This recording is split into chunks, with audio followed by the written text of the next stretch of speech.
You know, in Krav Maga, we should practice to do the different techniques, to do the different solutions while we are standing, sitting, lying down, and also on the move.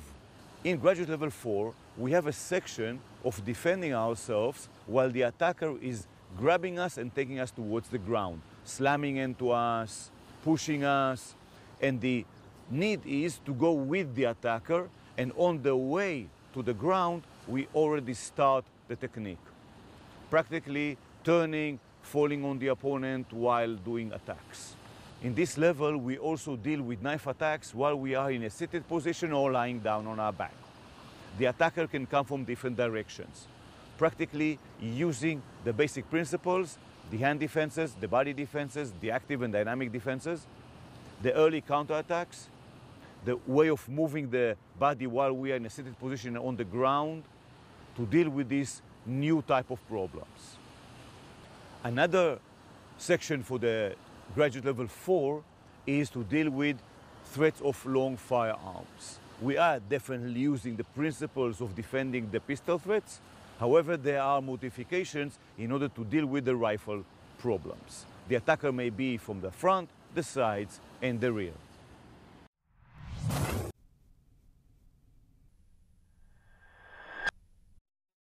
Roundhouse punch directed diagonally backwards. Practically, this is a hook strike that follows an arch that starts and goes diagonally upwards and then travels downwards towards the clavicle area or the head, jaw of the opponent. As any hook strike that forms sort of a crescent, half a circle, this too is following an arch and lands on the opponent diagonally downwards and forward. Here we demonstrate a strike with the backhand. Naturally, it is possible to strike with the forward hand too, with the leading hand. In most cases, this strike is part of a set of attacks, a combination, a series of attacks. Like in other hooks, the direction of the forearm is naturally the direction of the strike itself. To enable a strong and powerful attack, one should use the whole body. Here we are talking about shifting the weight forward, turning the body, pushing with the back leg, crunching at the torso, sending the shoulder in the direction of the attack. Same goes with the weight. After the strike penetrates, one should recoil, of course. When we talk about series of attack, when you recoil the strike, another strike is going towards the target.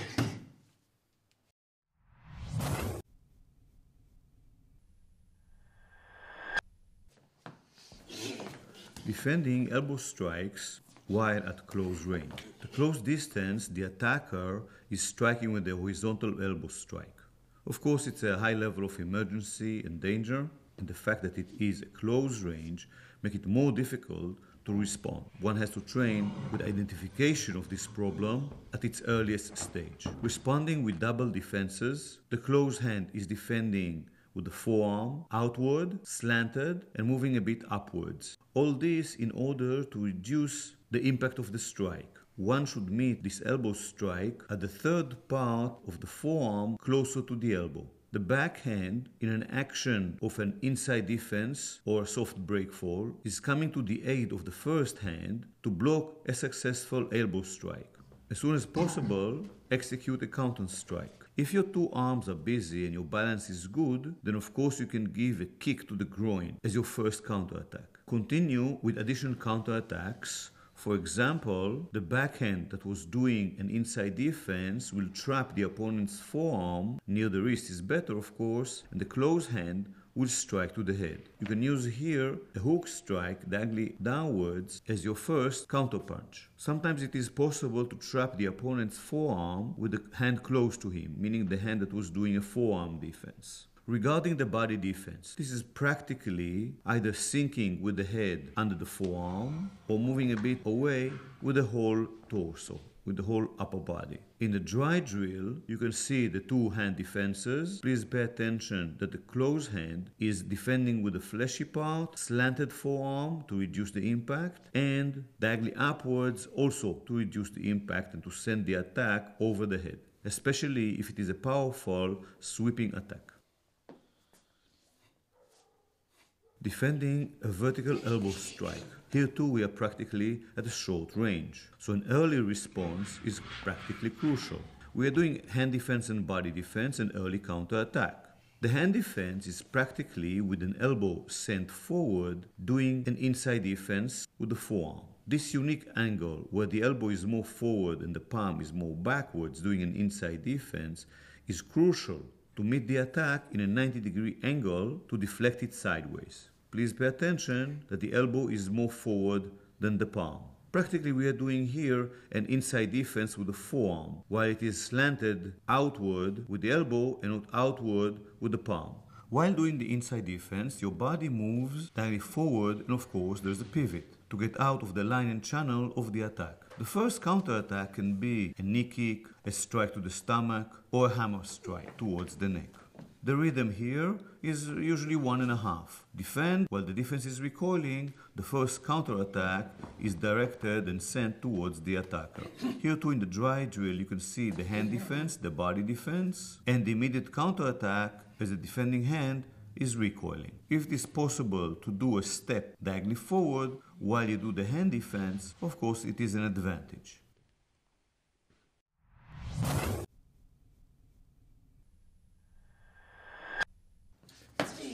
Defending against an attack with a stone.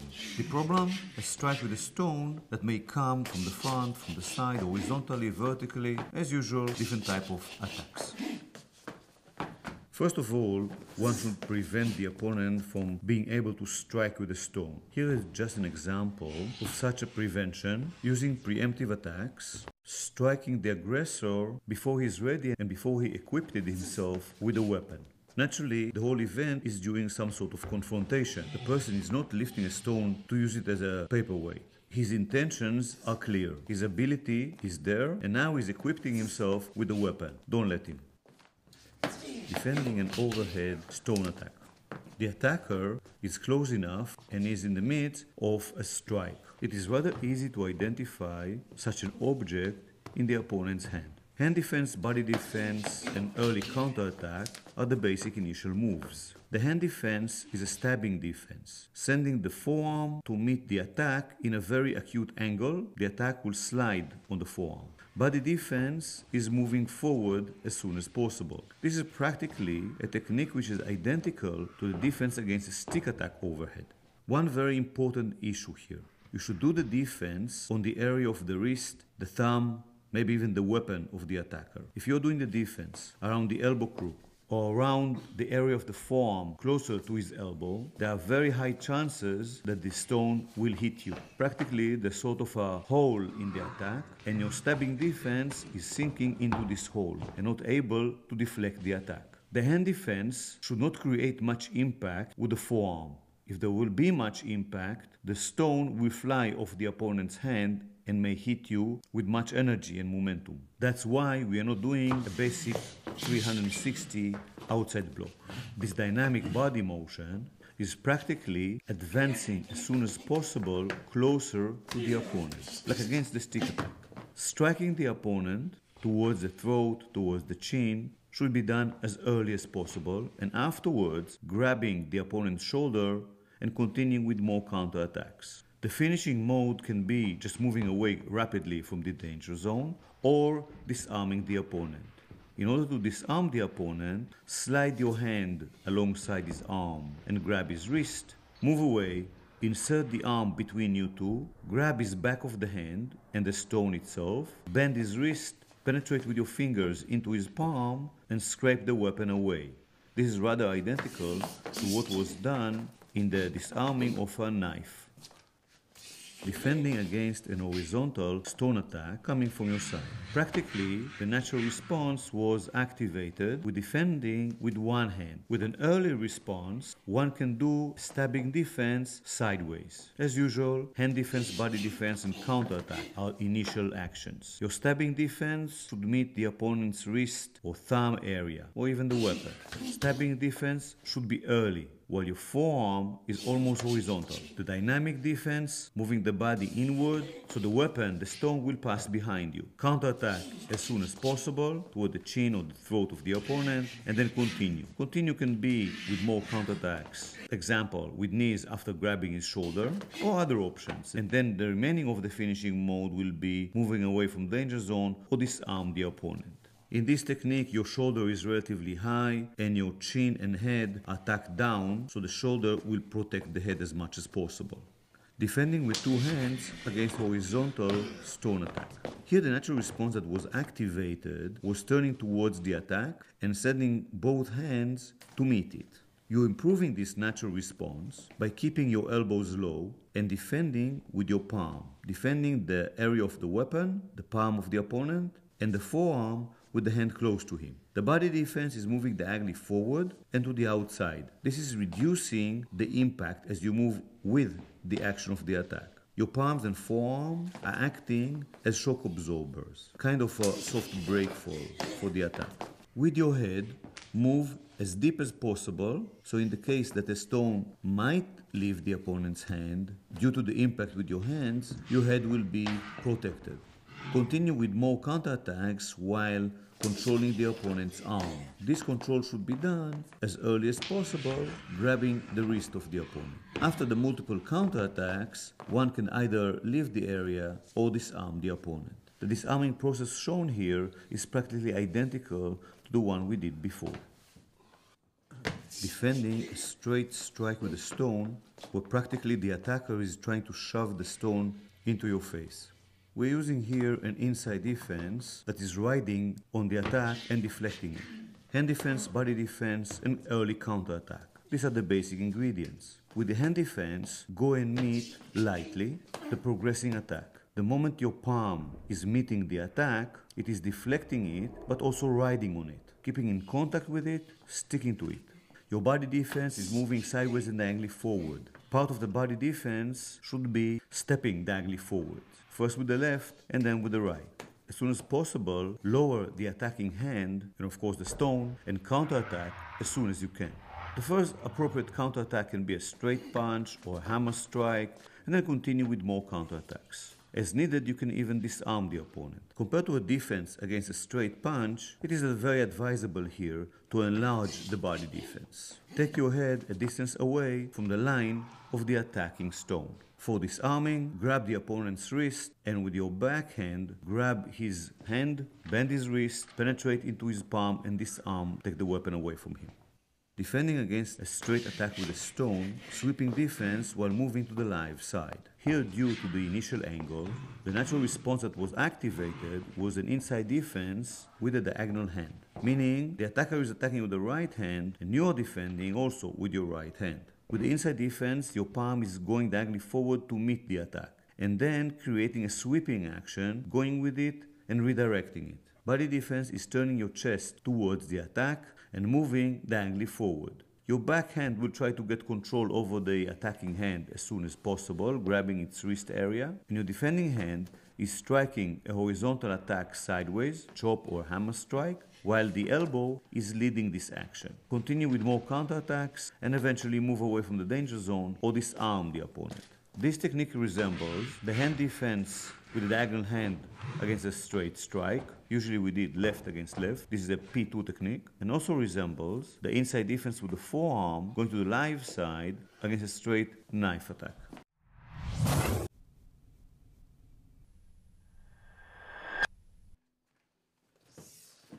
Against a pushing bear hug from behind, your arms are free. The attacker probably slammed himself into you, is pushing you with his bear hug. You should start by responding as usually against the bear hug, meaning moving forward with the upper body. Because of the push, usually you make a step. Falling forward is inevitable, naturally. If it is possible for you not to move so much forward, to stop yourself with your legs, not to be shoved and pushed, of course one can do this. And then to continue with the appropriate actions to release oneself from a bear hug. But because you are falling, what is remaining is to turn and to land on the opponent. The sequence of motions are bending forward, usually while making a step, grabbing both of opponent's hands, usually near the wrist, and tightening your arms and forearms on his forearms. After bending forward, you must proceed with strong torque, strong body turn, while also acting on the opponent's arms, turning the opponent, turning yourself of course, about 180 degrees, which brings you to the ground falling on the opponent. So the opponent fell on his back and you are on him. When you fall, you must lift your upper body, so your head will not get close to the ground, like in the basic breakfall. After hitting the ground, you should strike the opponent, hitting the groin with your palm, hitting the head of the opponent with your elbow. These are the first two reasonable counterattacks. After these counterattacks, you should roll away from the opponent and get up, or turn yourself into a mount position, rotating inside the grip of the opponent, which is a very light bear hug that remained from his initial one. Counterattack more, get up, and move away from the danger zone. All as is possible. One can train on this technique in front of the wall, making a small step and turning without really bending. This can be a good preparation. In the technique and falling on the ground, one should really pay attention not to bend too little and turn, so you'll do more than 180 degrees and you will find yourself again with your face towards the ground, and not to bend too much so the front of your body or your shoulder will hit the floor. Grab the opponent, turn, and land on him. That is the basic in this technique. Release from a pushing bear hug from behind, your arms are trapped. The opponent grabbed you and is pushing you. Your arms are inside the grip. You're being pushed. Usually you make a step, bend forward, and grab, press on the opponent's hands. Usually both your palms, one on the other, are on the opponent's palms. Continue to bend forward and then turn, throw the opponent and land on him. The opponent landed on his back and you landed with your back on his chest. While hitting the ground, your head should be as high as possible. So crunch at the upper body, at the abdominal area.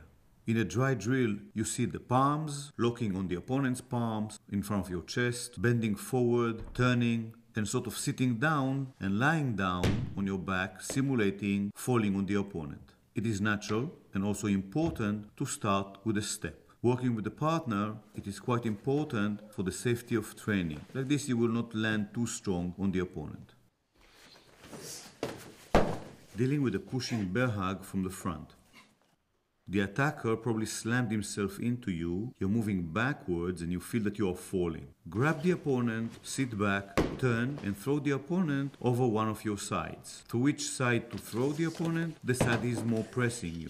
However, in the training, definitely would like to throw the opponent towards the side of his shoulder, not to the side of his head, to avoid injuries, especially for the partner. Start with a small step backwards, landing, bending forward, and grabbing the opponent's upper back. You are sitting down while turning, so practically you are sitting sideways. The leg that you are facing, here the left leg, is more or less straight. It is becoming a barrier to the opponent's legs. He's trying to step forward, but your body is blocking him and your leg too. Sitting down and turning is rolling the opponent forward and yourself backwards.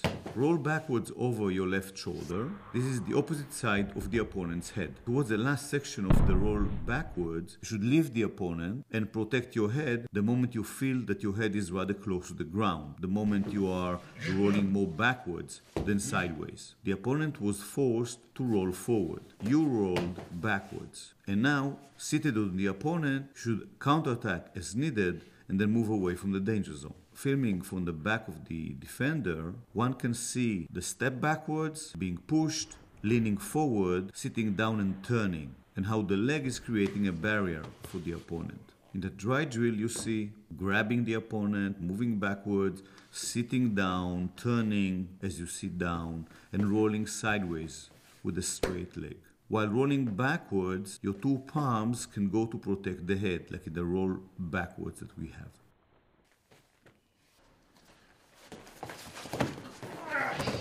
The attacker grabbed you with the headlock and is trying to take you to the ground. Go with the motion of the attacker, but direct him the way you want it to be.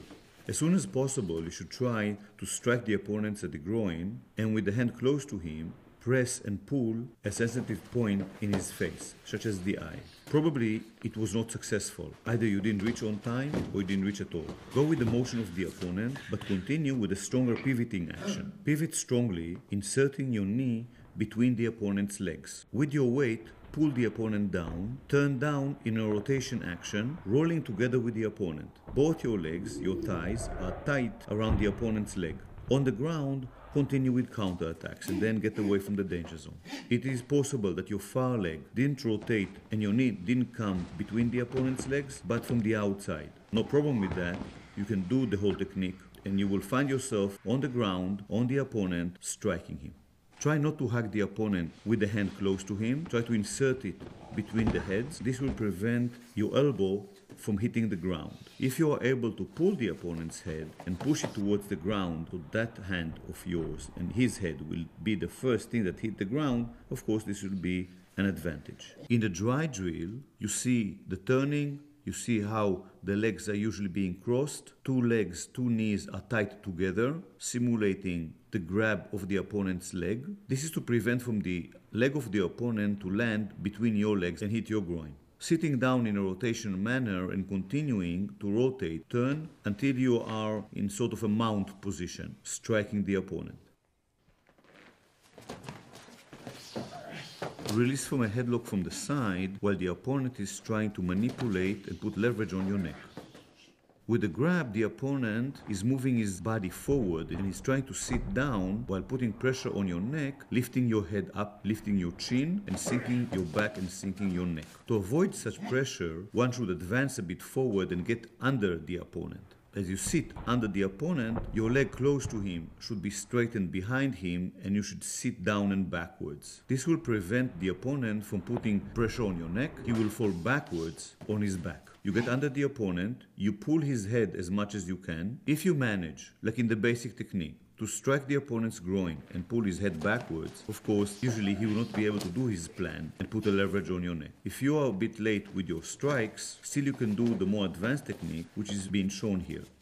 Advance and sit down with a straight leg behind the opponent and turn. Practically, you are trying to turn your chest towards the opponent. The aggressor falls backwards, and with this turning action, you are climbing on the opponent with more counterattacks. If you will manage to pull his head backwards and shove it towards the ground, this action will be by itself an attack the moment his head is hitting the ground. If you do it at the correct timing, his head will be the first thing that is hitting the ground. This neck manipulation is extremely dangerous, so one should tighten the neck muscles, lift the shoulders up, and of course, do the technique that is being shown here, so the opponent will not be able to execute his intentions. In the dry drill, you see the advance forward, turning sideways towards the opponent, putting a leg behind him, of course using both hands for striking the groin, pulling his head backwards, sitting back, lying back rolling, and then climbing on the opponent with counterattacks.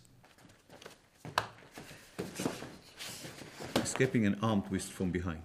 The opponent managed to grab you, bend your arm behind your back, and hold you. Naturally, if it is possible to avoid this by moving away, escaping the grip, attacking, naturally this can be done. We assume now that you are late and you are already in this position. This release involves mainly going to the ground. And we are doing here a soft solution, meaning because the opponent tried to control you, you are less aggressive to him. There are variations on this technique that will use more counterattacks and not a leverage on his leg. There's a pressure on your shoulder. Go with the pressure, bend your upper body, sending your uncaught shoulder to your diagonal knee. When your body is more or less horizontal, you're pushing your caught hand, straightening it upwards towards the opponent. This will push the opponent a little bit backwards and will prevent him from falling on you. Continue turning and going to the ground. Land on your side, partly on your back. In the last portion, while you are straightening your arm, still going with your torso downwards, you should straighten the opposite leg, here the left leg, behind the opponent. And then as you sit down, you find your low leg behind him. In a scissor action, your low leg is pulling at the Achilles tendon area of the opponent, and your high leg is pressing just below his knee. This will create a leverage on the knee of the opponent and he will fall down. Again, the idea was to have a soft solution. If it is not possible or needed or advisable, of course you can use kicks and not leverages. After the opponent is down, get up, move away from the danger zone. Don't forget to scan the area. So overall, you start with sort of a body defense, bending diagonally forward. Then the hand goes into action more or less when your body is horizontal, pushing the caught hand upwards and backwards, and going with the body to the ground. You straighten your hand and your opposite leg at the same time. If it is needed, especially in the dry drill, you can put the opposite hand, the one that's not caught, on the ground, so you will be landing on the ground more softly.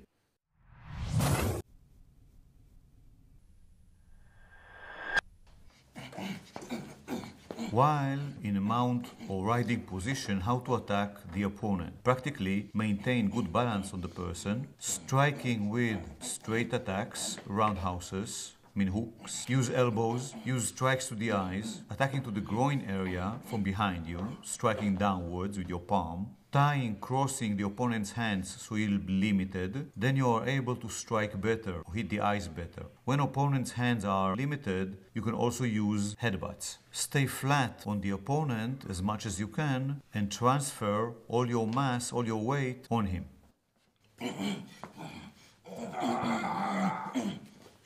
Other relevant attacks can be breaking small joints, biting, working with different pressures on different joints. Choking is also sometimes possible. Get up while transferring foot to the other side and then raising yourself while pressing the opponent's body and hands so he'll be limited and not be able to attack you. While you're up, as needed, you can attack again. Another option, of course, is while you get up, first you put a knee on the opponent's lower ribs mainly. It can be a crushing action that will cause damage and then move away from the opponent. In this way, or just raising on your feet, the opponent stays between your legs for longer time. This may be a small disadvantage sometimes.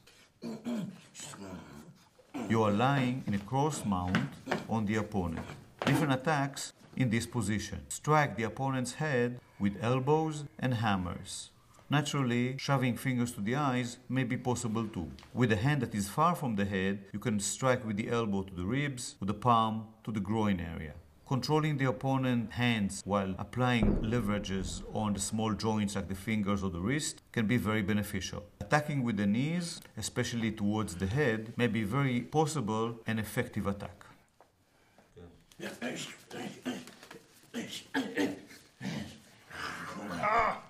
While in a guard position, attacker is between your legs. Use defenses inside and outside as needed. Counter-attack with strikes to the eyes, towards solar plexus, towards the groin. Grabbing, tying opponent's hands may be very efficient in order to limit his actions and making him more vulnerable to your attacks. You should use series of different attacks. Try to overwhelm the opponent with your attacks in the counter-attacks.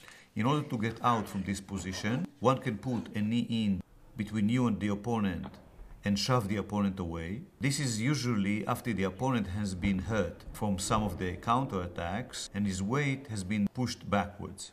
Other option is flipping the opponent, meaning one leg is pushing from above, the other leg is pushing from below. In order to do that, you need to pull the opponent towards you, move your pelvis to one side while inserting the upper knee and shin. With the lower leg, you are pulling, sweeping the opponent to the other side. So this type of scissor action is flipping the opponent, sending him on his back.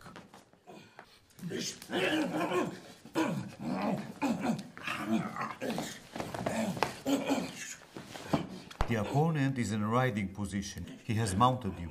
Use the relevant outside and inside defenses to avoid getting hit. Use also some body motion, some head motion. As soon as possible, strike with counterattacks. Probably the best ones are fingers towards the eyes and strikes towards the groin area. As soon as possible, grab, even tie the opponent's hands, pull him towards you, bridge and turn. This will throw the opponent off you, techniques that we are very familiar with when we did the releases from different chokes. Remember, use all your resources from striking to the eyes, through biting, striking to the groin area, manipulating small joints, headbutts if you manage to pull the opponent's head towards you. Everything in order to neutralize the opponent's abilities to hurt you and for you to throw the opponent off you, getting up and continuing with the next phase of your mission. This can be assisting a third party, equipping yourself with some object to enhance your abilities in self-defense, moving away from danger zone, checking your body for injuries, etc., etc. The opponent is lying on you in a cross mount. Defend against any attacks that the attacker is doing usually by blocking them. Attack and counter-attack to the most vulnerable areas. So with one hand close to the opponent's head, you can use strikes towards his head, at least make him busy. At the same time, striking the groin or squeezing the groin area strongly. With explosive power, push your hips upwards. Make the opponent's body jump high as possible. Insert your knees and shins between you and the opponent's body. Push the opponent away and counterattack as soon as most effective as you can.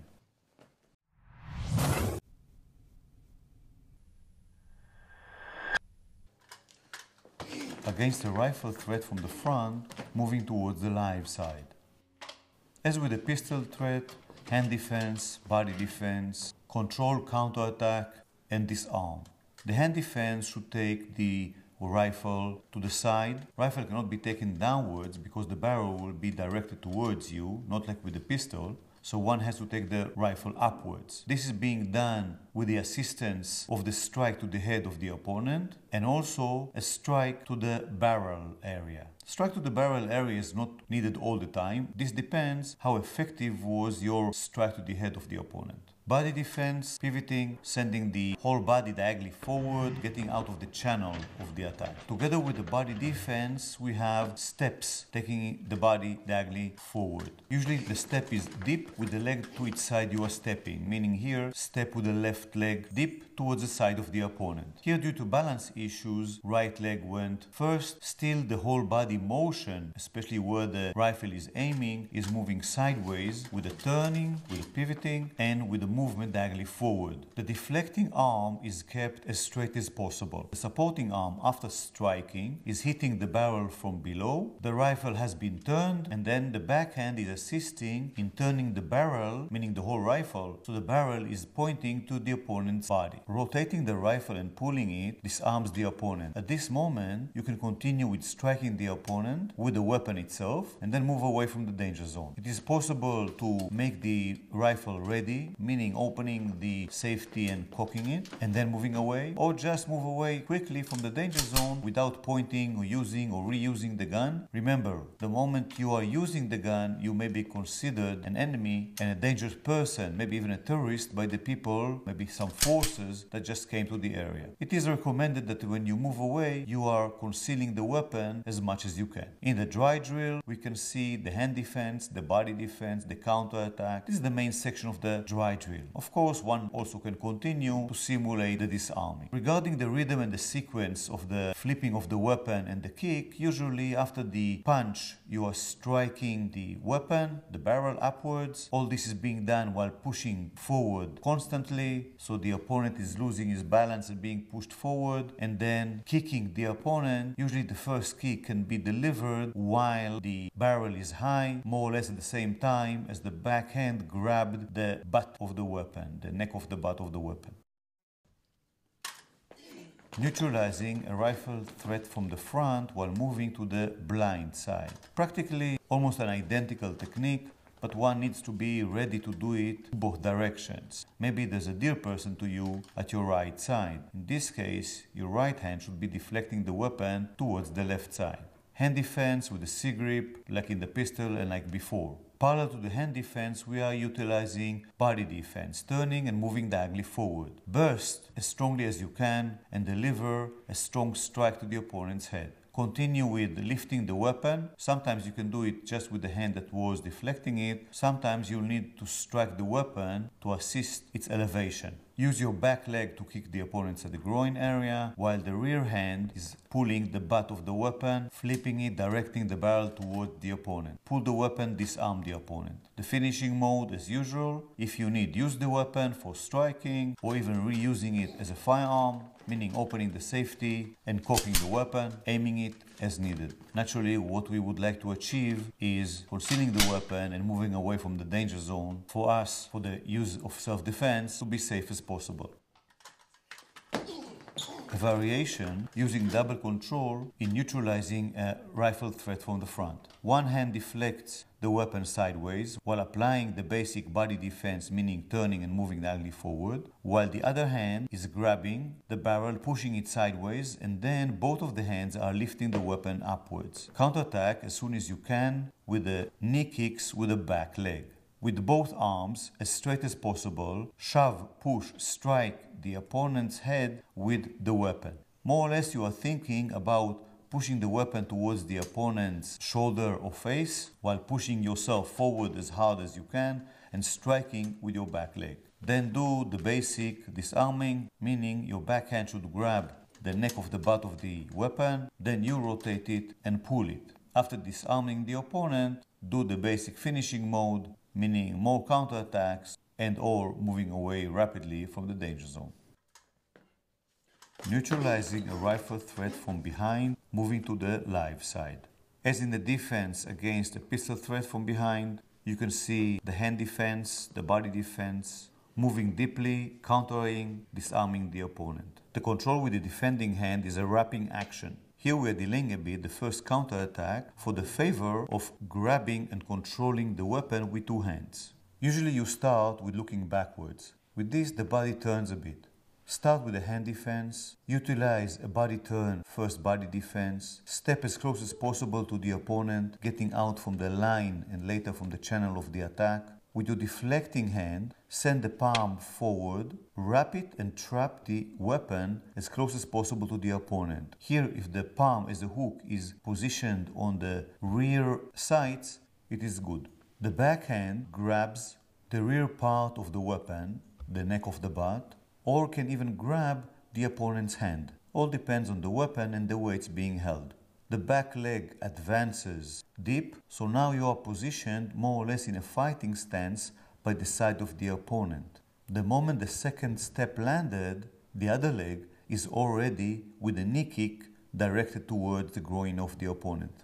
Your whole body action is pushing the opponent backwards. Strike a few times with knee kicks, then pull the opponent's weapon and rotate it more or less horizontally, bringing the barrel to the opponent's direction. Striking with the barrel, striking with the butt as needed, and then move away from the danger zone. The defending hand should wrap itself after the deflection around the weapon and bring it tightly and closely to your body, towards your chest. Your rear hand is also using a C-grip, grabbing the weapon from the side, not from above. Neutralizing a rifle threat from behind, moving towards the dead side. You started by looking backwards and then continue with the hand defense, body defense, strong control with counterattack, and then disarming and moving away from the danger zone. Like in the pistol threat and the technique before, the hand defense is deflecting the weapon sideways and then slides alongside the weapon and wrap itself around it. At the same time, step deeply with the same leg. With the backhand, go and trap the weapon. However, the opponent's head is on the way, so strike and then trap the opponent's weapon.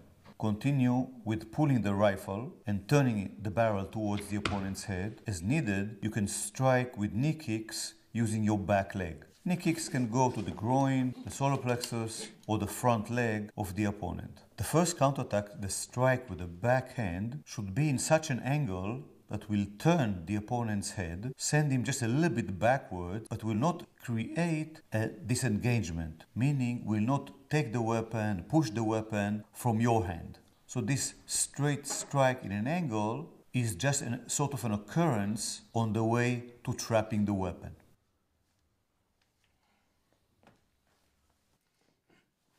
A rifle is shoved to your ribs behind your arm. Basically, here is a variation of the basic technique of dealing with the rifle threat from behind. The hand defense, descending the weapon sideways and then wrapping itself around the weapon. Advancing as close as possible to the opponent first with the closed leg and then additional step with the back leg. The backhand grabs the weapon or the hand holding it as soon as possible, and the early knee kicks while shoving the opponent backwards. Then disarm the opponent by pulling and rotating the barrel towards him. Continue with more counterattacks and then move away from the danger zone, usually while concealing the weapon. If it's needed, of course, you can use the weapon as a firearm or use it for more counterattacks.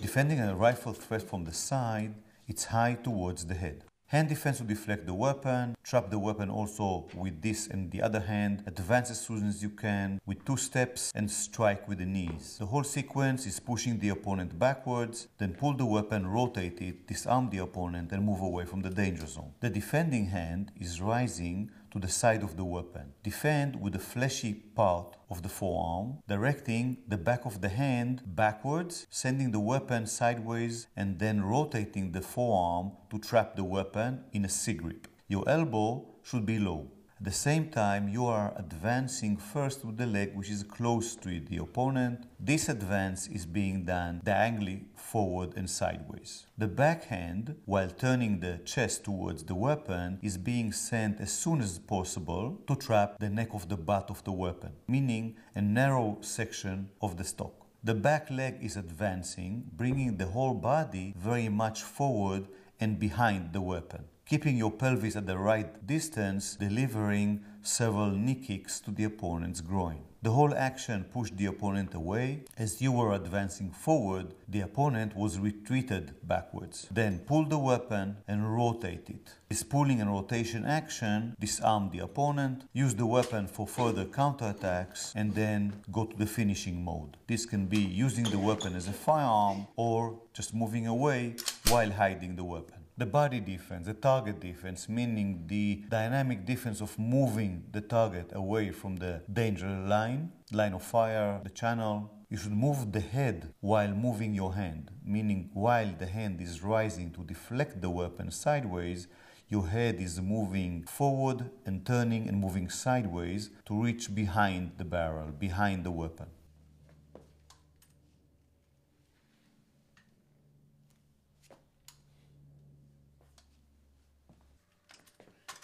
Neutralizing a rifle threat from the side, high towards the head, practically a variation of the previous technique. Hand defense that rises by the side of the weapon and then deflects it sideways horizontally and then traps it. Advancing as soon as possible, a dynamic defense done simultaneously, meaning the head is moving forward and then sideways to avoid the direction of the weapon. Turning the whole body towards the opponent, striking with the backhand. The continuation of the strike is trapping the weapon. Deliver more counterattacks with the back knee, pull and disarm the weapon. Disarming process as usual, pulling and rotating. Be sure that with the rotation you first take the butt of the weapon above both of the opponent's arms. Then direct the barrel towards the opponent and pull the weapon away from him. Finishing mode, moving away from the danger zone, using the weapon as needed, etc.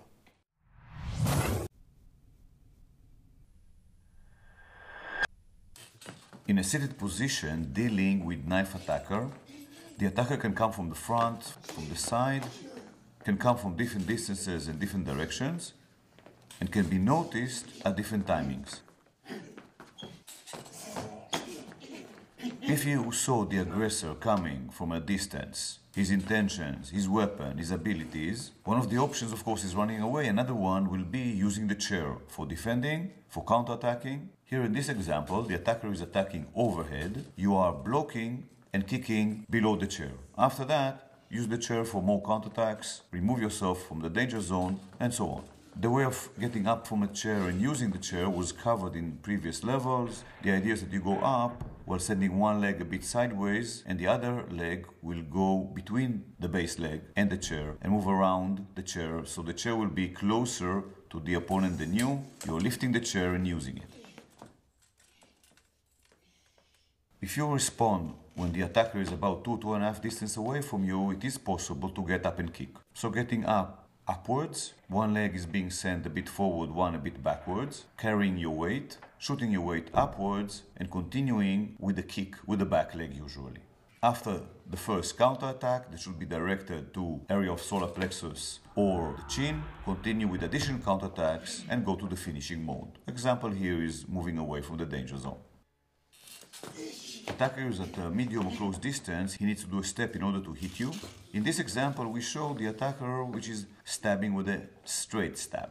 Due to the angle of the attacker, the position you are, you may need to do the defense with the right or with the left hand. Here the example is with the right hand. So we do an inside sweeping defense when the attacker is a right-handed. As in the standing technique, we have hand defense, which is a forearm sweeping defense. The contact is with the area of the palm or the wrist of the opponent. Parallel to that, we have a body defense and getting up as soon as possible. So still within the chair, you pivot your body and start moving diagonally forward. After reaching the end of the sweeping hand defense, you bring the forearm of the defending hand to the horizontal level, so you are able to counterattack with a hammer strike. As soon as possible, the backhand is going to either grab or just protect against further attacks, further knife stabs. Continue to move diagonally forward with more counterattacks with the same hand, while the backhand is still protecting, and kicking, preferably of course, with the back leg. Please refer to the technique against a straight knife stab that was brought to you in the G2 level. Remember that during the sweeping hand defense, the dynamic defense, the body motion is rather large, turning the body, sending the closed shoulder really towards the opponent. So your chest really disappeared from the area, the line, the channel of the attack and the consecutive attacks. According to the level of the stab and the timing of your getting up, the backhand may be defending with the elbow high, palm down, or the opposite, with a low elbow and high palm. In this case, it's more easy to grab the opponent's attacking arm. Again, the attacker has the medium distance to a short distance, and this time he's attacking with his left hand. Here too, the natural response, because of the angle, because of the weight division, because the way you sit, is to do the defense with the right forearm. So the right hand is now intuitively going towards the defense. Here as before, meaning in the standing position, the hand defense is the inside sliding defense, which meets and slides and deflects the attacking hand in the area of the back of the hand and the wrist. The hand defense, as before, torso is doing a torque, pivot, while moving diagonally forward, getting out from the line and the channel of the attack. Getting up from the chair should be done as soon as possible, and the counter-attack with the backhand should be done in the broken rhythm. The sliding forearm keeps contact with the attacking hand, and naturally trapping it should be done as soon as possible. A safe trapping of the hand while still defending with the forearm should be done with the low elbow. We consider this crucial element in the safety of the defender. After the relevant counterattacks, do the finishing mode, for example, pushing the opponent away or disarming him. The disarming, as usual, with the wrist leverage and inserting the fingers into the palm of the attacker and scraping the knife towards the outside, so the blade will not be directed to you. The assailant attacks from the side, relatively long range. You manage to respond with a kick. Get up and kick sideways. So more or less you are staying in the same line of the attack, similar to the basic technique while in standing. You're kicking a side kick while your body is under the knife attack. Try to lower your body, it will supply you with a very good body defense. Getting up from the chair practically is upwards.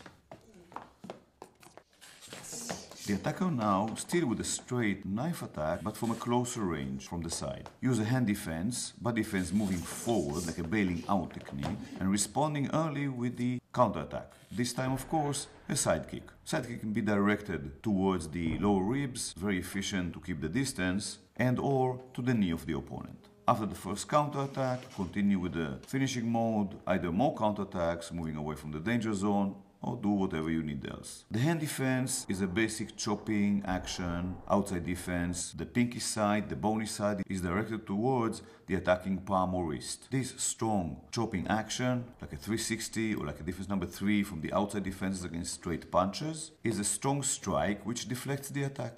Simultaneously with this, the body is moving forward. The moment the body moved forward and the legs moved to take the weight on it, it is easy to get up while moving forward. Usually, like in the techniques of getting up from the chair, the moment the center of gravity will be a bit more forward, it will be easy to push with the legs and move strongly forward. Whether the attacker is attacking with the right or with the left hand doesn't change the fact that you need to do a body defense moving forward and a chopping hand defense to deflect the attack sideways. You will reach a diagonal angle towards the attacker, and from there you're practically kicking. And the two main targets are the solar plexus level, lower ribs, and the knee of the opponent. After the first counterattack, continue with more counterattacks. Can be with side kicks, can be with regular kick. Then move away, scan the area, and clear the danger zone. The attacker at medium or close range, stabbing from above, the regular strike, the regular stab. As before, the idea is to execute a hand defense and a body defense. This time the hand defense is directed diagonally upwards to meet the area of the wrist of the opponent and block the knife attack. Parallel to this, you're doing a bailing out action, meaning bending forward while getting up and moving forward. This takes you away from the line, and then the channel of the attack, and of course the consecutive attacks. As soon as you are out from the line, the kicking leg, as in the previous technique, is already in the air towards its target. After the first counterattacks, continue with appropriate additional counterattacks, usually side kicks and regular kicks. Here too, it does not matter if the attacker is stabbing with the right hand or with the left hand, as long as he's coming from your side, your block, more or less used like in the 360 techniques, is sent to meet the attacking hand, to meet the attacking wrist area, while the body defense is removing yourself from the danger zone. After the initial counterattacks, move to the finishing mode, for example, clearing the danger area. Attacker is at close range, attacking from above. In this whole chapter, we really show how the basic techniques against knife attacks are being incorporated with the techniques of getting up from the chair, moving correctly in order to enable very efficient defenses, whether hand or body, and very effective counterattacks. Here, hand defense, a basic 360, while the body is moving towards the attacker, getting up to meet the attack at the appropriate distance from the body, counterattacking as soon as possible, and of course the hook with the defending hand, which is a continuous action to the defense, to the chopping action of the defense. This hook is wrapped around the opponent's forearm near the wrist area, which disturbs the attacker and usually prevents him completely from recoiling and using another knife attack. After the initial counterattack with the punch, continue with more strikes, changing the hook into a C-grip, pushing the opponent's arm away, arm should stay high, delivering knee kicks can be a good choice for more counterattacks, and then distancing from the attacker that will enable us to execute a good disarming technique. Sometimes there's no need to disarm, so naturally push the opponent away. Most of the time he was moved because of your strikes, and just remove yourself from the danger zone. Now the attacker approaches you from your right side, stabbing with his right hand. Obvious that when you need to do the hand defense and the body defense, you cannot strike with your far left hand. So as we did in the techniques while standing, the idea is good hand defense, get up, get closer to the opponent. Your backhand should be preventing the attacker from recoiling his stab and doing additional stab. So sort of a hook and a C-grip from where the attack is coming, trap the opponent's arm, continue with counterattacks with knees, and then move around and continue with strikes while trapping, controlling, eliminating the ability of the attacker to execute more knife stabs.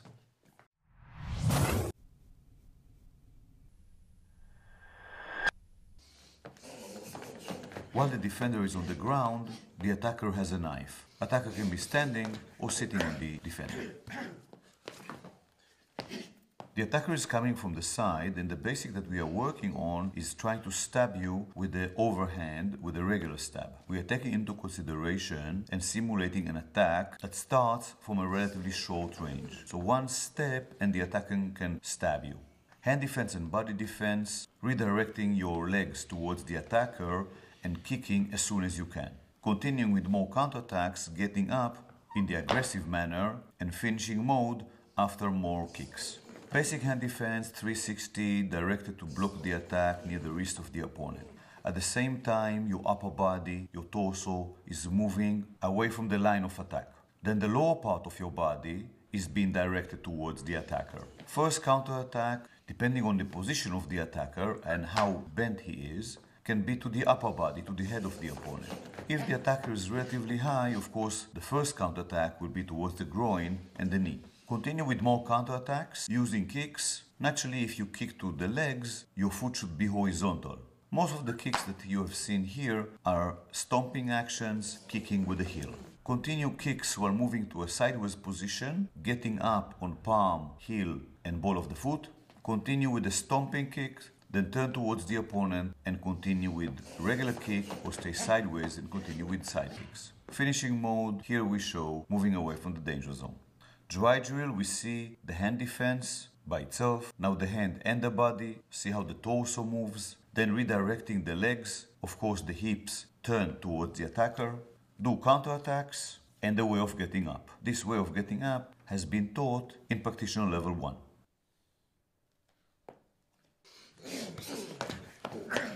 dealing with an attacker who is sitting on you and trying to stab you. At this moment, we do not consider, like as before in the previous technique, how to prevent this type of situation. We just deal with it and get the capabilities of defending ourselves against an attacker who's sitting and stabbing us. The hand defense is a basic 360, like in the standing technique, aiming to the wrist of the opponent and continuing with the hook. The hook here is important. Body motion is lifting the head and the torso to be able to generate longer and more powerful counterattack. As you return with the counterattack, the hook is already there, preventing the opponent from recoiling and stabbing again. Recoil with the arm done simultaneously with lifting the hips. As in the choke releases, where the attacker was sitting on you, lift the hips diagonally upwards. So you throw the opponent over your shoulder. As you throw the opponent, you still continue with counterattacks until you are over the attacker.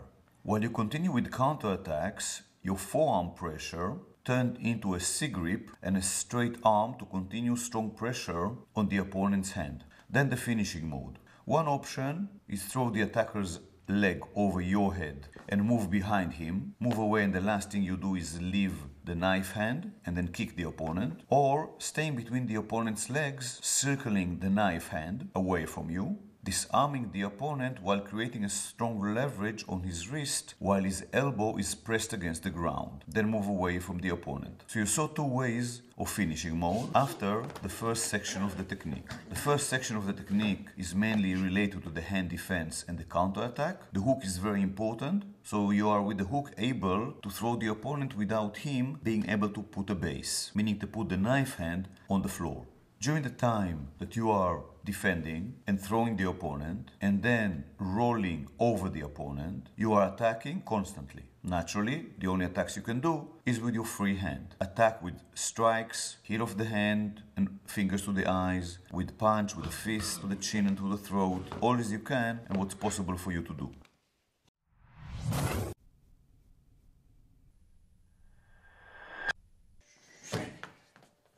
Different rhythms for attacks, for defenses, for the combinations of the different movements. By changing the rhythm, you can defeat an opponent. The first rhythm, we call it not connected, meaning two strikes, two attacks are practically separated. There's one attack and after that there's another attack. The time span between the two attacks can be a fraction of a second to much longer time. Here we can see two strikes, one after the other, without really any connection and integration between them. A kick and a punch, or a punch and a kick. After you finish one attack, then you start the next attack. And there's some time, even very short, between the end of the first and the beginning of the second. We could see this also in the dry drill.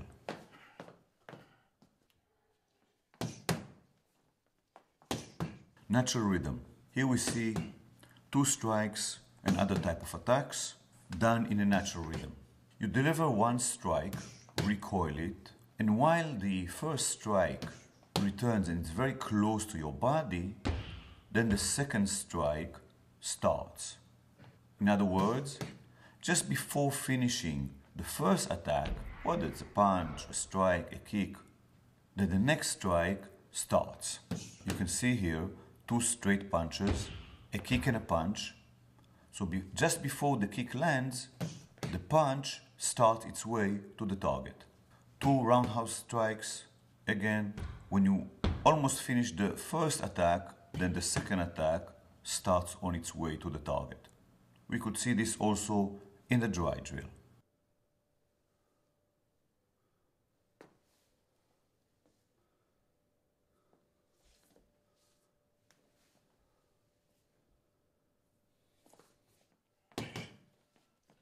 Broken rhythm.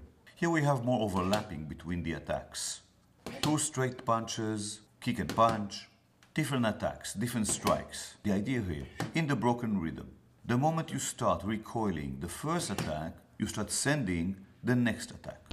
The attacks pass one near the other halfway to the target, especially the two punches. Regarding kicking and punching, the moment you start recoiling the kick, whether it's with the front leg or with the back leg, you start sending the punch. So of course the position of the body should be relevant, so the kick and the punch will be able to reach their target. 2 roundhouse strikes. Here too, the moment there's the first hit and the start of the recoil, it is the ignition and the beginning for the second attack. In the dry drill, we see different speeds. The 2 strikes, 1 punch goes to the target. When it starts to recoil, the second punch starts going towards the target. Same goes with the punch and the kick.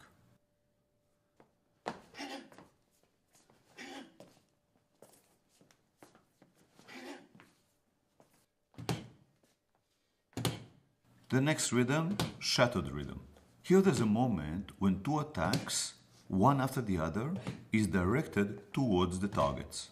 Meaning, the first attack starts, then the second attack starts. Second attack starts before the first one starts to recoil. So we are landing on the targets in a very much of a surprising and shattered rhythm. The fact is that you could also start 2 strikes at the same time, but because of the initial stance, the front hand will reach first, and while the front hand recoils, you're turning the body and able to reach also with the second backhand. This is definitely a surprising rhythm. It can be done with a kick and a punch, or 2 strikes of course, and the essence of it is there is a moment that the 2 attacks are traveling towards the targets at the same time. If the broken rhythm was a rhythm of 1.5, this rhythm is 1.25.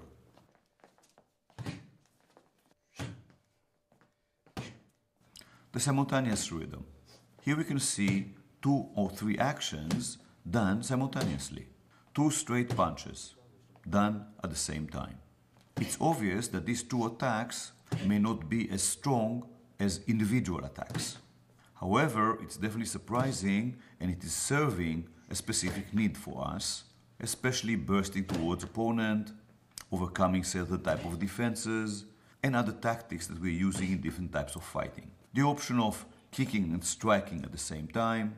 So 3 things are done simultaneously. You execute a punch with the right, a punch with the left, and a kick all at the same time. Another example, kick and punch at the same time. Naturally, the shoulders will be more forward and the pelvis a bit backwards, so the front of the attacks, meaning the front of the punch and the front of the kick, will be more or less at the same distance from the body and from the target. So hitting will be simultaneously. In a dry drilling, we can see 2 strikes done simultaneously, 2 strikes and a kick, and also a defense and a counter attack. It can be inside defense and a counter, simulating here an inside defense against the punch and the simultaneous counter attack, a defense against a high roundhouse kick while delivering a regular kick to the groin of the attacker, and release from a choke. Here, release from a choke done with 1 hand, simultaneously attacking with the other hand, or 2 hands are removing the attacking hands while the knee is being delivered. So 2 hands and a knee all doing simultaneously their role.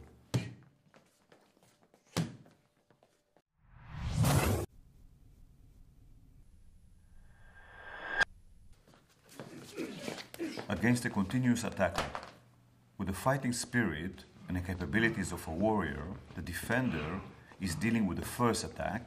Unfortunately, the attacker was not put down and can still continue. The continuing attacker, after attacking the first stab, changes his action and now is doing an upward stab. The defender is dealing with it. He defended and counterattacked against the first knife stab. But now the attacker is continuing with a different technique. Defender has to alter his actions, move correctly with hand defenses and body defenses, use more counterattacks, and deal with the problem as it is developing or changing. Naturally, the goal is to win, so the attacker will not be able or not willing to continue.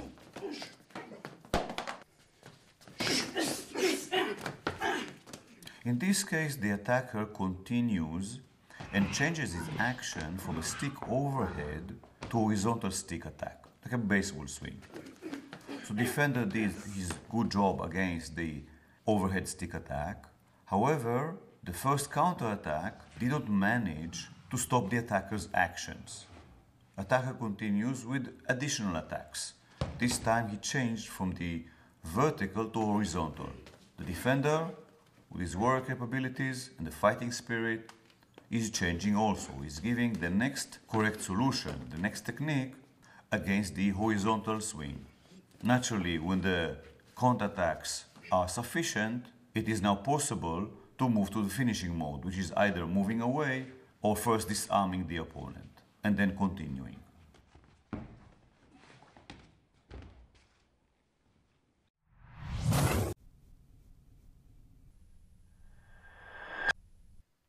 In this simulation, we are showing few possibilities and options what the attacker can do and how the defender can respond. The first is that the attacker took down the defender. Immediately after falling down and executing the breakfall, the counterattacks are with kicks towards the vulnerable areas.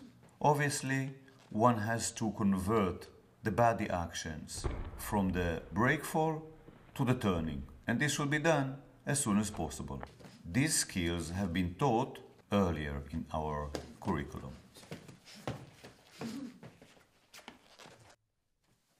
Now the attacker is more efficient. He took the defender down and now he's trying to kick him, to stomp on him. The defender turned and now he sees the attacker approaching and trying to stomp. The angle from which the kick is coming is dictating an outside forearm defense to deflect it. Body defense being done at the same time, counterattack as soon as possible. So we see hand defense, body defense, and early counterattacks with the kicks. Finishing mode, getting up and moving away, or getting up and continuing with multiple counterattacks.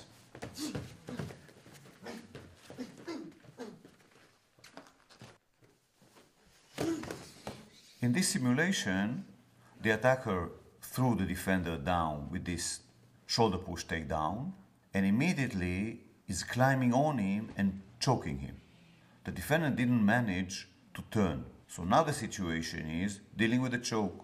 These choke release have been taught earlier, and the whole idea in this whole sequence of drills is that the defender will be able to adapt his responses, identify the problem, identify the changing of actions of the opponent, and deal with them. Always giving the best solution, the most appropriate one, which will include all the possible ingredients, including hand defenses, body defense, of course the breakfall. When limited from action, do the releases. Always try to foresee the problem and prevent it, and if you cannot, then deal with it.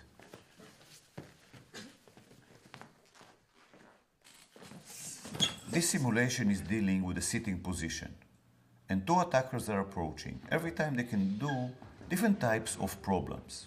We chose here to show an earlier solution dealing with the approaching attackers. The chair is being thrown to disturb one attacker from actions. While doing this, the defender is moving towards the other attacker, dealing with the knife attack. Defending with a forearm against the upcoming underhand knife attack, what we call oriental stab. Continuing with the defense with the other hand, horizontal elbow strike and more kicks to neutralize the attacker. As soon as possible, move away from the danger zone. The first attacker that was disturbed by the chair stopped his actions this moment. Moving away from the danger zone was rapid, and it seems that the using of the chair was efficient enough to stop and to deal with the first attacker.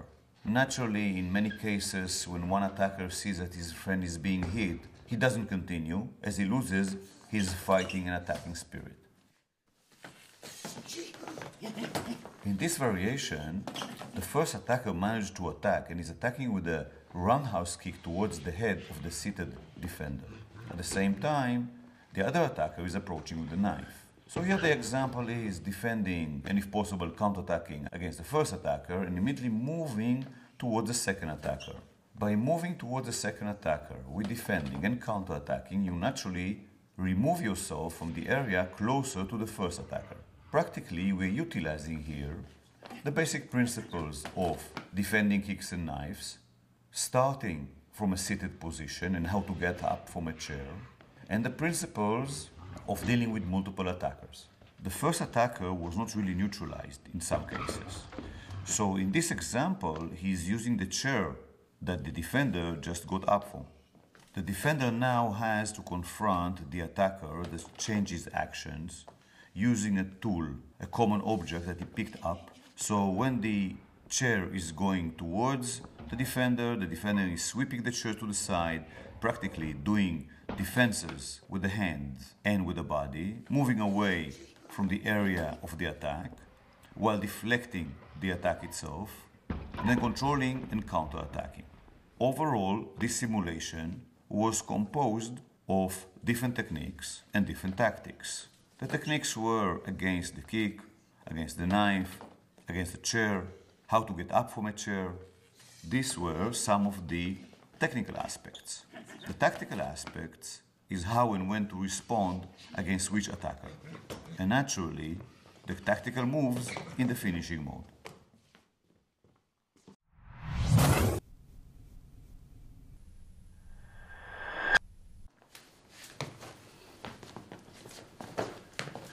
In this fighting drill, we see one person is attacking, the other one is defending and counter-attacking, all in slow motion.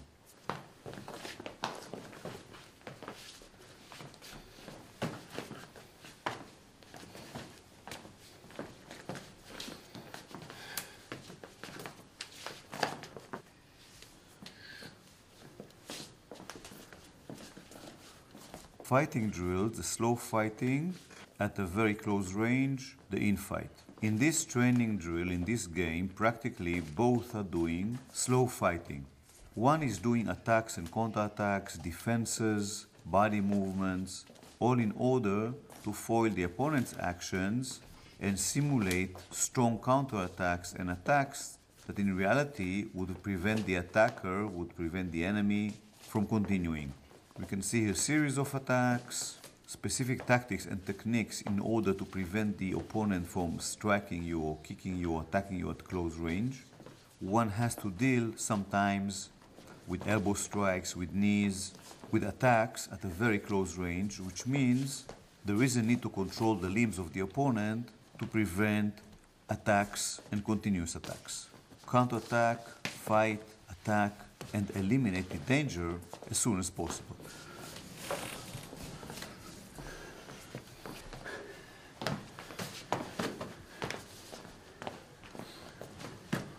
Slow fighting drill, including attacks, counterattacks, defenses, some throwing, sweeping techniques. In slow fighting, one learns how to identify, decide, and execute different types of techniques.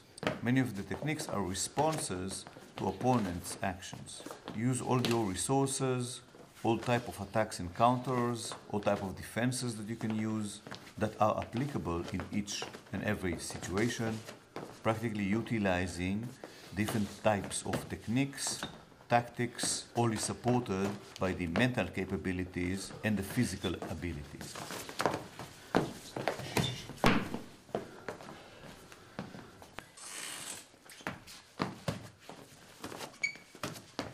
Light fighting and slow fighting with protective gear. Here we can see the two opponents challenging each other with attacks, defenses, counters, tactics, while they have protection to the different parts of the body, whether these are targets or striking limbs. In this fight, one should not use very heavy impact, should not attack the partner to cause damage. This is sort of a drill, naturally a fighting game, where you are acquiring experience while applying all material that you have been learning.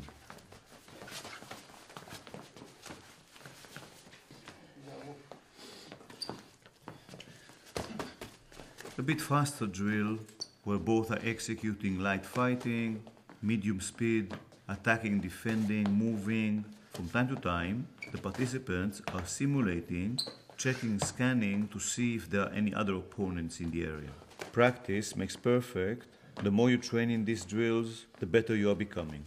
Naturally, this is only one drill, one phase of training and preparing fighters to deal with violent confrontation of the nature of a fight.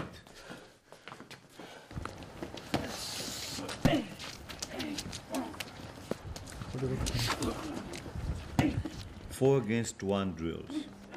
Another type of fighting games, and here 4 people are attacking 1. We can do this game, these fighting drills, at different levels of difficulty and danger.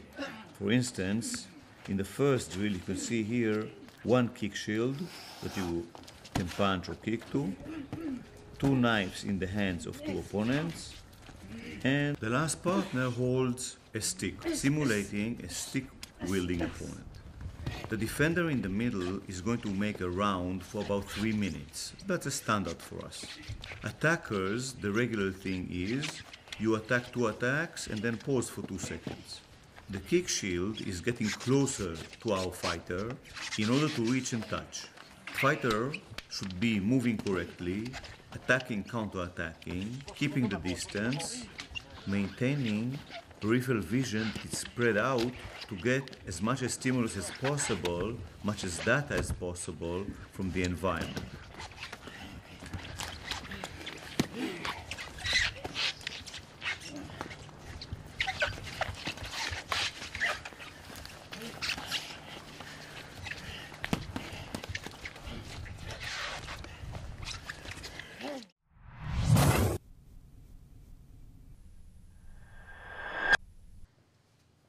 Fighting and self-defense in urban environment. We also call it CQB, close quarter battle. Here, for Krav Maga, the meaning is you're fighting in confined areas, near walls, near corners, staircases, entering or leaving a room, corridors, and more.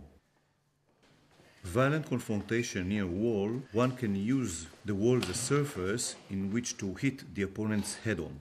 During the confrontation, move diagonally forward, turn and push the opponent's head into the wall. Strong strike to the wall can easily cause a knockout to a person.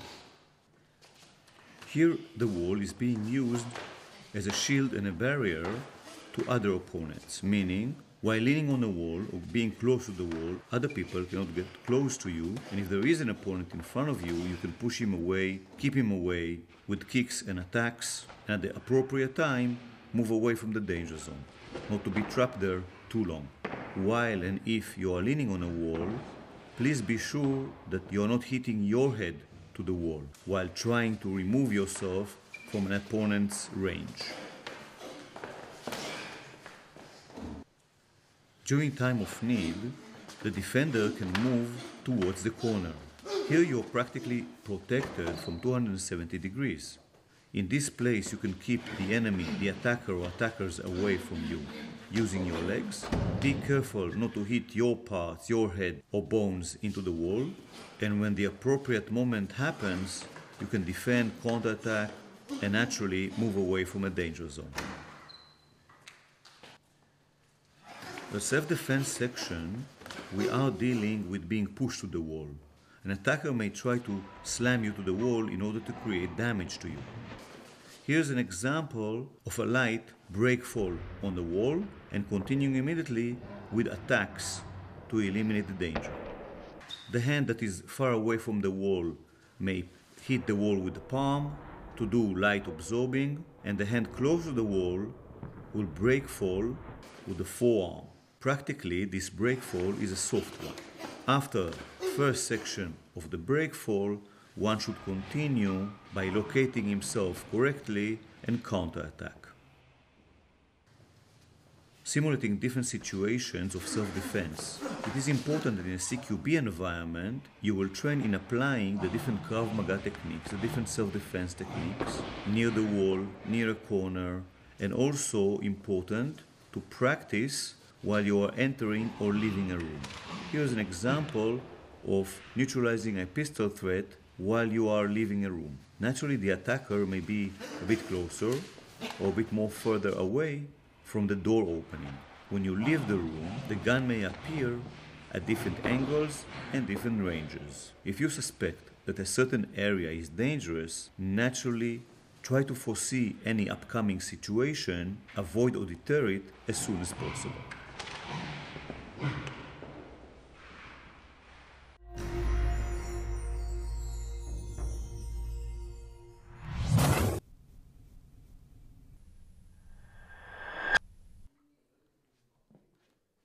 Different techniques to stretch the shoulder areas from different directions. Stretching, of course, different muscles. Sit down, send your hands behind your back, try to touch your thumbs one to the other.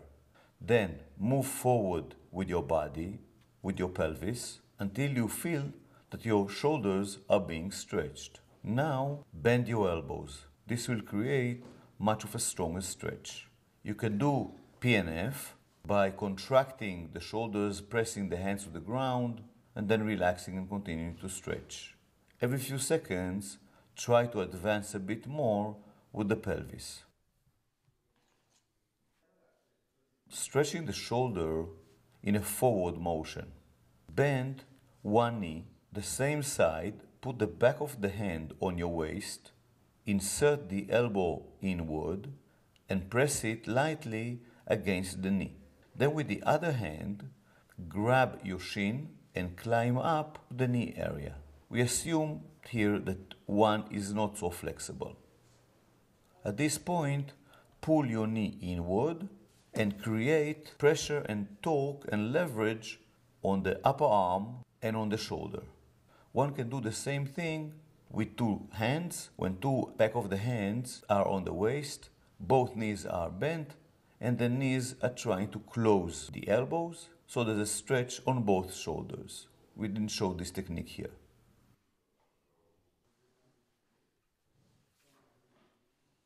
Stretching the back side of the shoulder and the muscles around that area. Lie down, put one arm under your neck and upper chest area, put the other arm stretched forward. You bend and bring up parallel to the ground the knee of the side that you are stretching. So if you stretch the right shoulder and the right arm is under the chest, the right knee will come in the direction of the shoulder.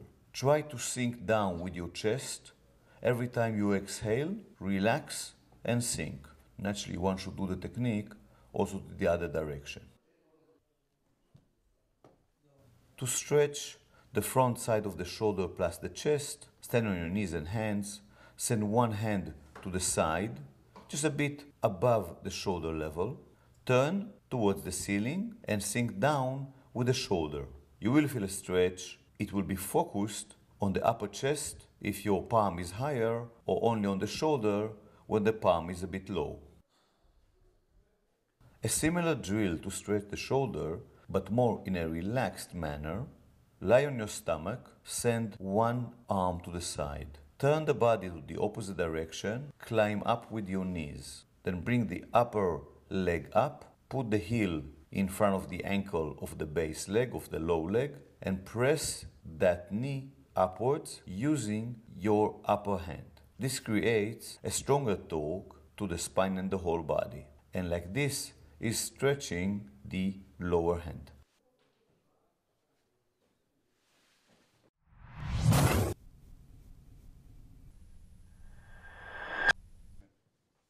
Stretching while using the PNF, the contract, relax and stretch, in pulses. Stand on one knee, send the other leg straight forward, toes up, straighten your back, then from the joints of the hips, bend upwards and forwards and down to stretch mainly the hamstrings, the calf muscles, and the back, all of the side of the leg that you are stretching. Every time you exhale, relax more and bend more forward and downwards. Try to pull the toes to you to stretch better the calf muscles as well as the hamstrings. Forward lunge while the knee is on the ground. Keep your upper body straight. Send the pelvis downwards and forward towards the front heel. You should feel a strong stretch in the area of the hip flexor, the front of the hip of the stretched leg, which is the rear leg. This exercise is usually stretching also the muscles in the groin area. Here too, use the PNF, contract, relax and stretch. Do it several times.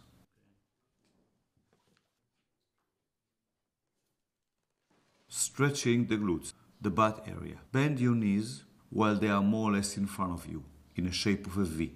One foot is sent backwards, and the other bring the heel to the front knee. Straighten your back, lean forward and downwards towards the front thigh. Then push and pull yourself horizontally so the head and chest will go to the direction of the front heel and the other knee. You can do PNF of contracting the whole area of the buttocks, abdominal and back.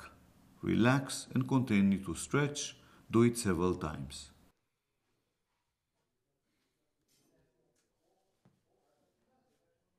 A split. According to your capabilities and limberness, open one leg forward and send the other one backwards. Your torso, the upper body, should be as straight as possible. Send the pelvis downwards.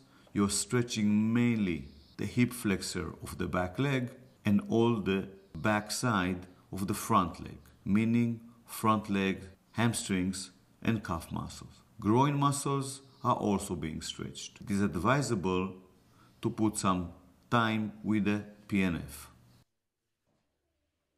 Forward split while stretching the quadros with grabbing and pulling the back leg. You can start with a forward lunge. The back knee is on the ground.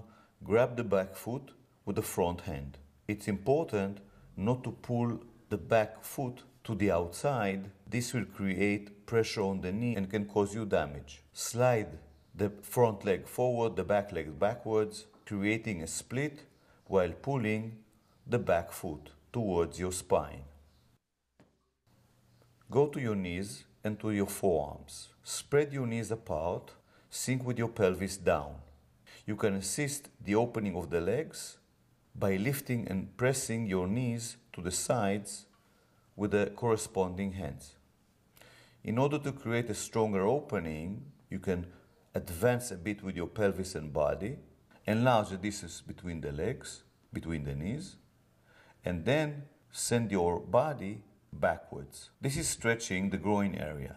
To work on the hip joint, you can now lift your foot so the shin will come to the vertical position, perpendicular to the ground, and then put it down. So up and down a few times with each leg. Imi's dream was that every man, woman and child would be able to defend themselves. That's why he created Krav Maga. 20 years after I started with him, I was in the right place and time to start spreading the system. For me, it was a mission, naturally. I felt that I love it, I'm good in it, and naturally I can support my family using it, doing it. Now, the Krav Maga, 20 years after that, is quite spread. The organization is big. We have dozens of countries. And it is important to keep pure the system, the values, the integrity. You guys are gaining the powers, you're gaining the knowledge. You have to use it for the good. You have to transfer it to others. When you do that, it should stay with the same lines of assisting people, giving them capabilities to defend themselves, to protect others, to defend our own country even sometimes. With the powers that you are gaining, with the knowledge that you are acquiring, comes also the responsibility. You must be responsible for your thoughts and for your actions. And if you are teaching Krav Maga, naturally, except of transferring this knowledge of us to the students, the fighting capabilities, the self-defense, the protection, you should also transfer the values. Imi is not with us anymore. Still, we are going in this way. When I will not be able to reach you and teach you and work with you, still, you will need to continue with the same guidelines, with the same values, and you should transfer these values to whoever you are in contact with, especially your students. All the best.